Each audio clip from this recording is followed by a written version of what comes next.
Hello everyone and welcome back to my channel BioBites by Diksha Sharma. I hope आप सब बहुत अच्छे होंगे. तो let's quickly start our channel और most important thing, मुझे उम्मीद है अब तक आपने मेरा चैनल सब्सक्राइब कर लिया होगा. नहीं किया है तो जल्दी से सब्सक्राइब करें.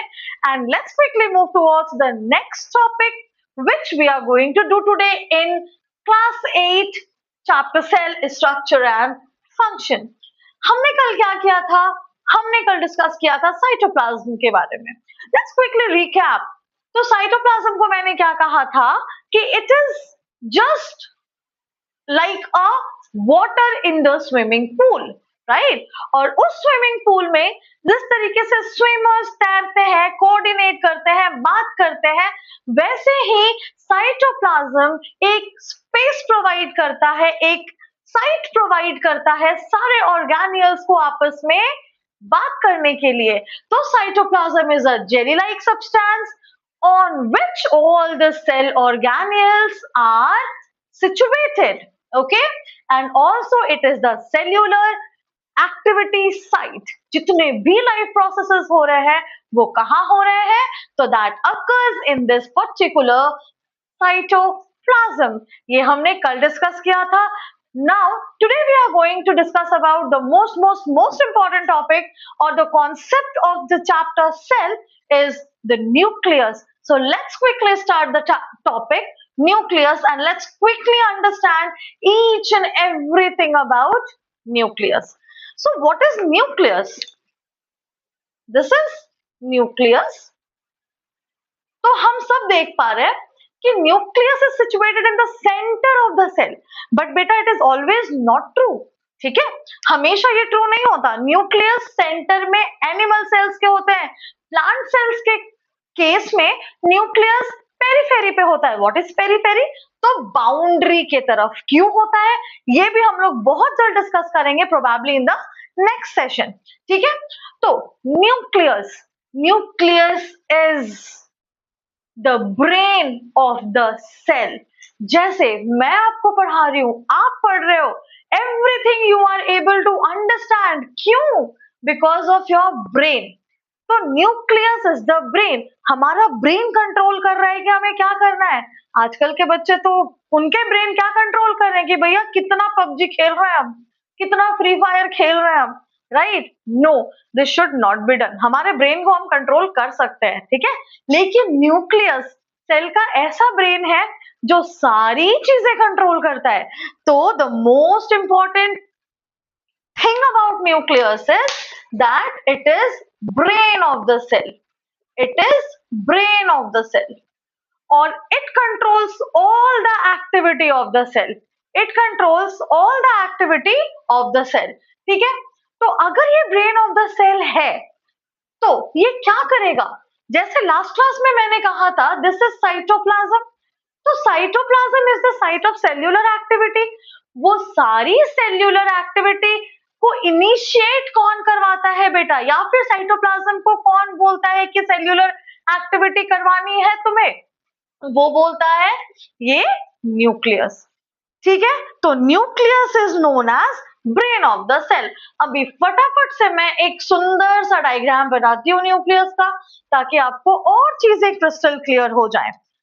Okay, let's make a nucleus. So here you can see कि न्यूक्लियस को मैंने डबल मेम्ब्रेन बनाया. मतलब इसके पास भी मेम्ब्रेन है. जैसे प्लाज्मा मेम्ब्रेन और सेल मेम्ब्रेन था सेल के बाहर, वैसे ही न्यूक्लियस के बाहर क्या है? उसका मेम्ब्रेन, जिसको हम कहते हैं न्यूक्लियर मेम्ब्रेन. ठीक है, nucleus is the brain of the cell. वैसे ही न्यूक्लियस के पास भी तो कुछ होगा, एक छोटी सी चीज, एंड द इम्पोर्टेंट चीज जो न्यूक्लियस के पास है उसको हम कहते हैं न्यूक्लियोलस. और बहुत इंपॉर्टेंट बेटा, हम अपने पेरेंट्स की तरह दिखते हैं, हम अपने पेरेंट्स का कैरेक्टर बियर करते हैं, हम अपने ग्रैंड पेरेंट्स का भी कैरेक्टर बियर करते हैं. ये डिसाइड कौन करता है? ये डिसाइड करता है ये रेड रेड थ्रेड जिसको हम कहते हैं क्रोमैटिन थ्रेड्स। ये 3 चीजें हमें न्यूक्लियस में याद रखनी है। इसके अलावा न्यूक्लियस के अंदर ये सारी चीजें हैं, तो ये सारी चीजें कैसे हैं? तो जैसे सेल के पास साइटोप्लाज्म था, वैसे ही न्यूक्लियस के पास न्यूक्लियोप्लाज्म होता है। क्या होता है? न्यूक्लियोप्लाज्म। और बीच बीच में आपको कुछ पोर्स भी दिख रहे हैं, राइट? यहाँ पे, यहाँ पे और यहाँ पे। ये मैंने जस्ट बनाया है, बट न्यूक्लियस में बहुत सारे पोर्स प्रेजेंट होते हैं, तो इसको हम कहते हैं न्यूक्लियर पोर। और पोर का मतलब क्या होता है बेटा? छेद। ठीक है, इट इज द स्पेस जो अलाउ करता है न्यूक्लियस को साइटोप्लाज्म से इंटरैक्ट करने में। न्यूक्लियस ने कुछ भी बनाया, आरएनए बनाया, या न्यूक्लियस का डीएनए, क्रोमैटिन थ्रेड्स के पास डीएनए होगा, तो वो सारी चीजें सेल के पास कैसे जा रही हैं? तो through this nuclear pore. Diagram is clear? I hope it is clear, right? Now धीरे धीरे एक एक करके सारी चीजों के बारे में बात करेंगे। Nucleo membrane, the outer most part of the nucleus, जो क्या कर रहा है बेटा? प्रोटेक्शन प्रोवाइड कर रहा है। ठीक है, और ये न्यूक्लियस को दूसरे ऑर्गेनेल से अलग भी कर रहा है इसका membrane. Chromatin thread, very very very important part. Chromatin thread क्या करता है?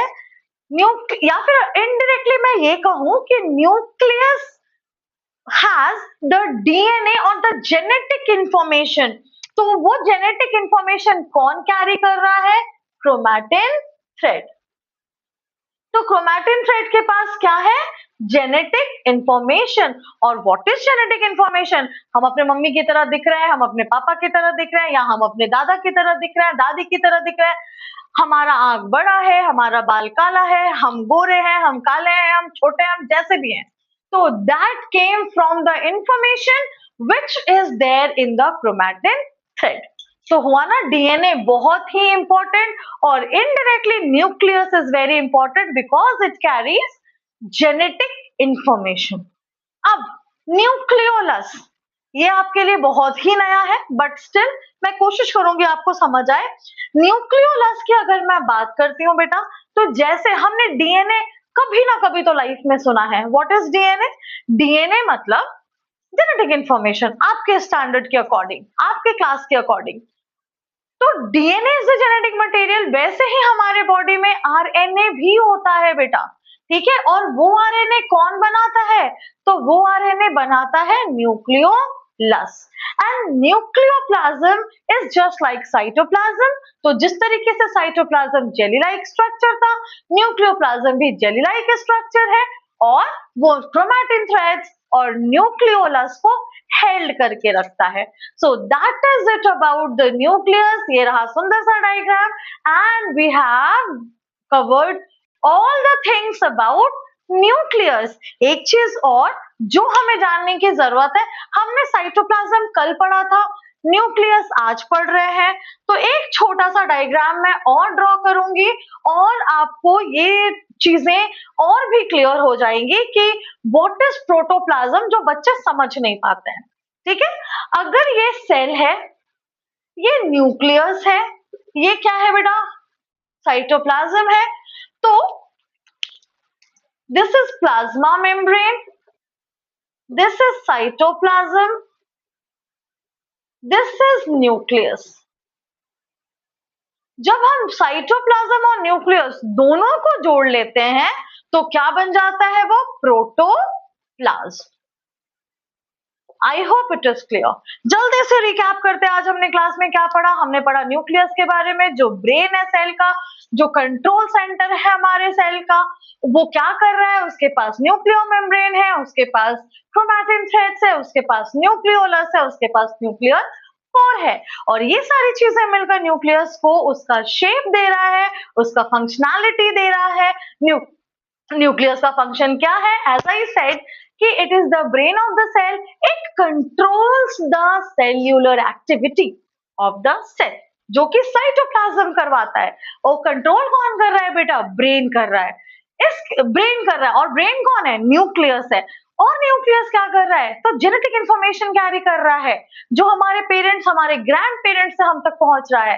इसके अलावा न्यूक्लियोलस आरएनए बना रहा है, न्यूक्लियर पोर ट्रांसपोर्टेशन का काम कर रहा है, चीजों को न्यूक्लियस के अंदर और न्यूक्लियस से बाहर करने का काम कर रहा है। That is it about the nucleus, and the nucleus and cytoplasm all together is known as protoplasm. So I hope the nucleus, cytoplasm, cell membrane and all the topics which we have covered so far is quite clear, and I hope you understood all the concept very well. अगर कुछ doubt है, you can definitely ask me through the comment box. I am very happy. I will be very happy to help you. So this is it from today's session. Do like, subscribe and comment. Thank you and have a great day ahead. Thank you.